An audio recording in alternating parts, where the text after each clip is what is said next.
নমস্কার দর্শকরা, আমি সম্রাট শাস্ত্রী। আজকের একটা নতুন ভিডিও নিয়ে এসেছি যে এই বছরের প্রথম চন্দ্রগ্রহণ যাহা 13ই মার্চ আজকের দিনে চন্দ্রগ্রহণ আসতে চলেছে, যেটা জ্যোতিষশাস্ত্রীয় মতে কিভাবে প্রত্যেকটা রাশির ওপর এফেক্ট করে এবং ভালো মন্দ সেই সমস্ত বিস্তারিত আলোচনা করা হবে এবং তার বিধিনিষেধ এবং বিভিন্ন রকমের বিধিনিষেধ নিয়ে আমাদের এর মধ্যে আলোচনা করা হবে। চন্দ্রগ্রহণটা হলো পৃথিবী সূর্য এবং চন্দ্রের মধ্যিখানে মাঝখানে এসে পড়ে, ছায়া ফেলে। এর ফলে কি হলে জ্যোতিষশাস্ত্রে এর অত্যন্ত গুরুত্বপূর্ণ মনে করা হয় এবং এই চন্দ্রগ্রহণ বা সূর্যগ্রহণ বিভিন্ন ধরনের তন্ত্রের বিভিন্ন রকম কাজ করা হয় এবং তন্ত্রক্রিয়া করা হয় এবং তার উপকারও অনেক বেশি আসা হয়। বিভিন্ন গুপ্ত তন্ত্রক্রিয়া করা হয় এবং আমাদের জীবনে বিভিন্ন রকম জিনিস এর মধ্যে মেনে নিয়ে চলতে থাকা হয়। এই চন্দ্রগ্রহণ ভারতবর্ষ, বাংলাদেশ, নেপাল, শ্রীলঙ্কা এবং বিশ্বের বিভিন্ন দেশে, আমেরিকা, ইউরোপ, অস্ট্রেলিয়া, বিভিন্ন দেশে আজকের এই চন্দ্রগ্রহণের বিভিন্ন রকম প্রভাব ফেলতে চলেছে। এখন আমরা আলোচনা করব বিভিন্ন রাশিতে কিভাবে তার এফেক্ট করছে। মেষ রাশিতে মানসিক চাপ বাড়তে পারে এবং ধৈর্য ধরুন। বৃষ রাশিতে অর্থনৈতিক দিক ভালো থাকবে, নতুন বিনিয়োগের দিক থেকে এড়িয়ে চলুন। মিথুন রাশি কর্মক্ষেত্রে বিভিন্ন রকম পরিবর্তন আসবে, সতর্ক থাকুন। কর্কট রাশি স্বাস্থ্য নিয়ে বিভিন্ন রকম সচেতন থাকুন এবং বিভিন্ন রকম অসুস্থতার সম্ভাবনা থাকবে।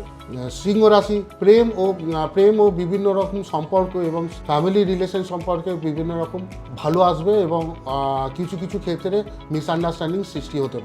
কন্যা রাশি পরিবারের সঙ্গে বিভিন্ন রকমভাবে যোগাযোগ রাখুন এবং পড়াশোনার দিক থেকেও ভালো যাবে। তুলা রাশি ব্যবসার দিক থেকে ভালো হতে পারে এবং সাবধানে সিদ্ধান্ত নেবেন। বৃশ্চিক রাশি আধ্যাত্মিক দিক থেকে চর্চা করুন এবং ইতিবাচক সময় আপনার আসতে চলেছে। ধনু রাশি দীর্ঘদিনের যে সমস্যা আটকে ছিল সেটা এখন সলভ হতে চলেছে। মকর রাশি কেরিয়ারের নতুন সুযোগ আসতে চলেছে। কুম্ভ রাশি নতুন বন্ধুত্ব হতে পারে, কিন্তু বন্ধুত্বটা যাচাই করে নেবেন, এটাই বন্ধুত্ব করা উচিত। মীন রাশি মনের শক্তি বাড়ান এবং যোগব্যায়াম জয়েন করুন কিংবা স্বাস্থ্যের দিকে নজর রাখুন। এই চন্দ্রগ্রহণের সময় কি করতে হবে তার আমি রেমেডি আপনাকে বলে দিচ্ছি। চন্দ্রগ্রহণের সময় মালা জপ করুন এবং ওং নমঃ শিবায়, ওং চন্দ্রায় নমঃ এই দুটো মন্ত্র জপ করুন।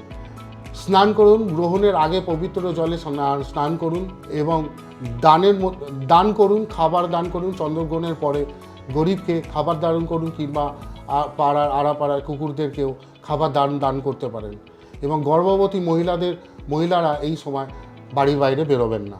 বন্ধুরা, এই ছিল আজকে চন্দ্রগ্রহণ 13ই মার্চ 2085 সালে চন্দ্রগ্রহণ বিস্তারিত আমরা আলোচনা করলাম। এই রকম বিভিন্ন রকম আমরা ইভেন্টস নিয়ে আলোচনা করব, বিভিন্ন রকম জ্যোতিষশাস্ত্র নিয়ে আলোচনা করব। প্রত্যেকটা ভিডিও আপনারা দেখতে থাকুন, লাইক করুন, সাবস্ক্রাইব করুন, বেল আইকনটা টিপে রাখুন, তাহলে আপনাদের নতুন কোনো ভিডিওগুলো আপনাদের কাছে আসতে থাকবে। নমস্কার, আমি সম্রাট শাস্ত্রী, ভালো থাকবেন।